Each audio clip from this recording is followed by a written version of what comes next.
პარლამენტთან პროევროპული საპროტესტო აქციის დროს დაკავებულები დავით ლომიძე და თემურ ზასოხაშვილი კვლავ პატიმრობაში რჩებიან. გადაწყვეტილება თბილისის საქალაქო სასამართლოს მოსამართლემ ნატო ხუჯაძემ მიიღო. დღევანდელ პროცესზე დაკავებულების მიმართ, რომელთაც განსაკუთრებულ დავალებათა დეპარტამენტის თანამშრომლებზე თავდასხმასა და ეგრეთ წოდებული მოლოტოვის კოქტეილის სროლას ედავებიან, შეფარდებული აღკვეთის ღონისძიება პატიმრობა გადაისინჯა და ის ძალაში დარჩა. სახელმწიფო ბრალდება დაკავებულების მიმართ შეფარდებული აღკვეთის ღონისძიების პატიმრობის ძალაში დატოვებას შუამდგომლობდა. დაცვის მხარე ამ პოზიციას არ დაეთანხმა, მათ დაკავებულების 10,000 ლარიანი გირაოს სანაცვლოდ გათავისუფლება მოითხოვეს. მიუხედავად იმისა, რომ ადვოკატები დაკავებულების მიმართ სისხლის სამართლებრივი დევნის შეწყვეტას ითხოვდნენ, საქმე არსებითად განსახილულად სასამართლოს გადაეცა. პროცესზე მტკიცებულებების დასაშვებობაზეც იმსჯელეს და მოსამართლემ როგორც ბრალდების, ასევე დაცვის მხარის ყველა მტკიცებულება დასაშვება ცნო.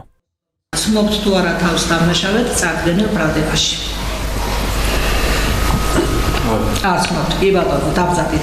საფრთხის კოდექსის მესამე მუხლის მოჭრილი ნაწილი ღამის საათები დადგენილია 22 საათიდან 06 საათამდე პერიოდი. ხოლო ამ კოდექსის 111 მუხლის მეხუთე ნაწილი საგამოძიებო მოქმედების ღამის ჩატარება დაუშვებელია გარდა გადაუგებელი აუცილებლობისა საგამოძიებო მოქმედება უნდა ჩატარდეს გონიურ ვადებში. ხარიდან მიერ გამოძიების ეტაპზე მოპოვებული ყველა საკითხის მტკიცებულება არსებითად უნდა იყოს დაკავშირებული სისხლის სამართლის საქმესთან. და ამ სისხლის სამართლის საქმეზე უნდა ემსახურებოდეს სისხლის სამართლის საქმესთვის მნიშვნელოვანი ფაქტების ან გარემოებების დადასტურებას ან მოპოვებას. წინააღმდეგ შემთხვევაში აღნიშნული მტკიცებულება ვერ იქნება რელევანტური ცენტრის სისხლის სამართლის საქმეზე.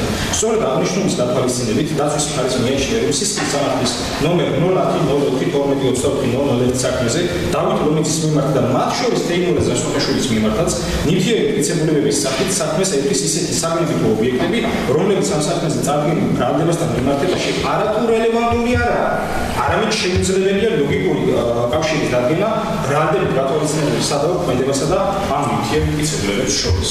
როდესაც არსებობს დაყოვნების შემთხვევაში მტკიცებულებების განადგურების საფრთხე, როდესაც ფაქტობრივი მონაცემის განადგურების შესაძლებლობა არსებობს, რა თქმა უნდა, ბრალდების მხარეს არათუ უფლება ვალდებულება გააჩნია ყისერად ჩაატაროს შესაბამისი საგამოძიებო მოქმედებები და კონკრეტულ შემთხვევაში ეს ასე განხორციელდა, მათ შორის, რა თქმა უნდა, გამოიგითხრნენ მოწმეები.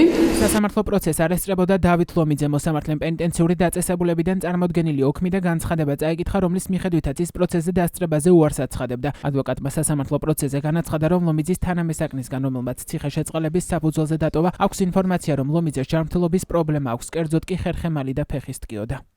მოგახსენებთ, რომ მიმდინარე წლის 21 იანვარს ქალაქ თბილისის საქალაქო სასამართლოში ჩანიშნული მაქვს სასამართლო პროცესზე დასწრებაზე უარს ვაცხადებ, ვინაიდან სასამართლო პროცესზე ჩემს უფლებებს დაიცავს ჩემივე ადვოკატი, რომელსაც სრულად ვენდობი, ხელსაწერს და თარიღია მითითებული და ასევე შედგენილია შესაბამისი ოქმი. ჩემთვის უცნობი იყო მსგავსი ოქმი შედგა. მე ვიცოდი დავით ლომიძეს ჰქონდა ჯანმრთელობის პრობლემები, უწუხერა გამით მაცნობას, ასე ვთქვათ, მისი თანამესაკნის მხრიდან, რომელიც გუშინ შეწყალებით გამოვიდა, დაგვირეკა და გვაცნობა, რომ იყო ძალიან ცუდად, ტკიოდა ფეხი და ხერხემალი და საწოლიდან ვერ დგებოდა. რამდენად არის ახლა იქ დავით ლომიძეს თუ ხელსაწერს და ახლა მისი განცხადება. დავით ლომიძე და თემურ ზასოხაშვილი 2024 წლის 1 დეკემბერს დააკავეს. აქტივისტებს პოლიციელებზე თავდასხმასა და ეგრეთ წოდებული მოლოტოვის კოქტეილების სროლას ედავებიან. მათ ბრალდება სისხლის სამართლის კოდექსის 353 პრიმა მუხლის პირველი ნაწილით წარედგინათ, რაც სასჯელის სახე და ზომად 4-დან 7 წლამდე თავისუფლების აღკვეთას ითვალისწინებს.